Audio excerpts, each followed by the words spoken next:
who was the Jesus the Nazarene on Gittin 57a? Now here's an interesting point. If you look at a book like a website like sephira.org, sephira.org, and you search the word Nazarene, you're going to come up with so many results, and there is no clarity in English of the differences between these things. You'll get references to Nazirites. A Nazirite is somebody who doesn't cut their hair. They take a vow not to touch any alcohol for a period of time. And this person is called a Nazirite. They're consecrated to God. And you'll see references on sephira.org to Nazirites in Hebrew, which have been translated as Nazarenes in English. And alongside that, you'll see references to these Notzrim that we've just been talking about in places like Gittin 57a, Notzrim, not, and they translate that as Nazarene too. So the English language is really almost like a satanic language when it comes to trying to understand Judaism. It's designed to confuse the English audience and get people astray, to lead them astray, and you can't understand it. So my answer to John here, the honest, correct answer to John here is, there is no reference to Jesus the Nazarene in Gittin 57a. There is no reference to Jesus the Nazarene. There is a reference to Yemech Shmo V'Zircho HaNotzri in Gittin 57a, but there is no reference to Jesus the Nazarene.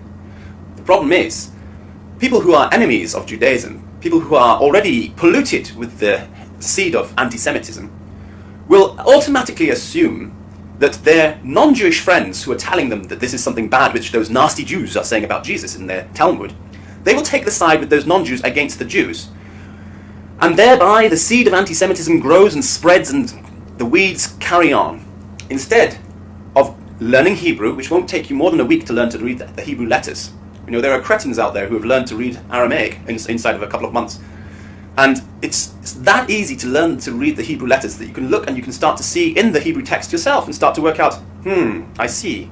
These English translations are really evil. They are really satanic and they're really anti-Semitic, even if they are coming from Jewish sources, because they've been so spread for hundreds of years that many Jews don't even think about questioning the translation. If you've got a website like sephira.org doing this, what hope is there? Let me open up Sephira so you can see. Let's look at this.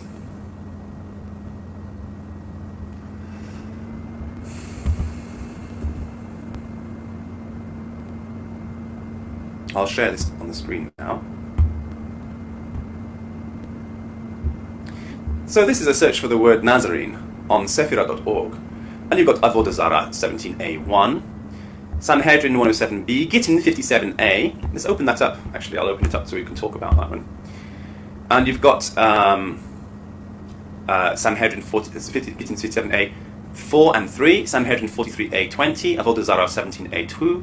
Then you've got Sotah 47a6, and then you've got Avodah Zarah 17a4, Mishnah Torah Kings and Wars, and it's got part 1 and 7 there. Then you've got Berachot 17b1, Sanhedrin 43a 22, Avodah Zarah 27b 6, Sotah 47a13, Sanhedrin 43a 21, Sotah 47a 12, Mishnah Torah Kings and Wars 11.6, Sanhedrin 103a14, Sotah 47a14, Kuzari 365, Igrot Harambam Igret Teiman 10, Radak on the Psalms 19:10-20, Igrot Harambam Igret Teiman 13, Rambam Introduction to the Mishnah 17:29, Against Apion 2:16-1, Jastro, Klein Dictionary, Dash Shevui, Klein Dictionary, Hiskuni, Leviticus 7:6-2, Abraham Cohen, Hiskuni on Leviticus, Sefer Haikarim and Ma'amar,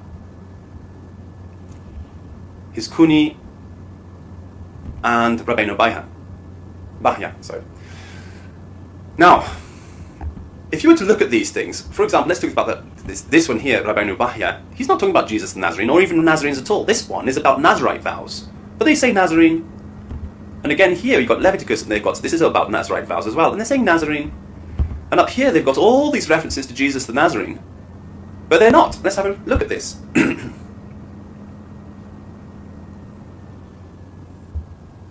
And we have, let's have a look. The translation is saying it's Jesus the Nazarene, which is really bad because that translation comes from Hereford. I think it's Robert Hereford, who he was a Unitarian anti-Semite. Why would they be using his translation in Sephira.org? I mean, what kind of Jewish site is this? Doesn't make any kind of sense. Why are they doing that? This is actually about Manasseh, so I don't understand who? What kind of cretins are sticking this translation in? I don't know. Maybe because the Hebrews, most Jews, they don't use the translation. They use the Hebrew, and they'll have their rabbi teaching them. But here it is. That's what they've got written down here.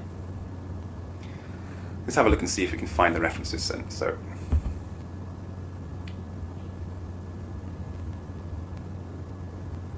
it says that he rose, and here it says, Yeshu HaNotzri. This is not Nazir. This is a completely different spelling, but they're saying that this is translated as Nazarene. And in a Nazarite in Leviticus is spelled Nazir. It's a completely different word, but they translate them both as Nazarene. What kind of idiocy is this? What kind of sloppiness is this? This is Yeshu HaNotzri. Look at the spelling. There's the H for Ha. There's your N. There's your Vav. There's your TZ, and there's your R, and there's your I. Well, that means he's one of these people, isn't it?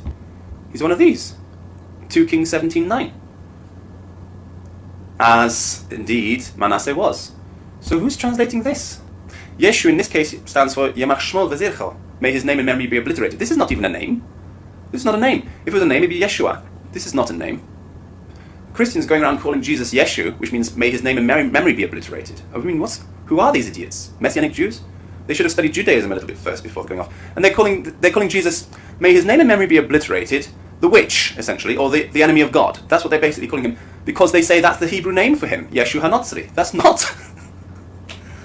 The Mandean. May his name and memory be obliterated, the Mandean. Why are they doing that? Because they don't read Hebrew. They don't try to understand this. And when they read Hebrew, they don't try and do a cross-reference to understand all this. If you read exactly all these references, you'll understand that this is about Manasseh, who was exactly one of the sons of Israel who was doing secret things against God. And not so secret things. He made it public. So that's what this is about. But how can you fight when you've got translations from such famous websites as Sephira.org? But wait a second. Sephira.org. It's famous, yes, because it provided a system. Is it trustworthy? Clearly not. This is not trustworthy. This is even less trustworthy than Wikipedia. If you want to read the Hebrew, okay, fine. If you want to read the translations, this is not a trustworthy website.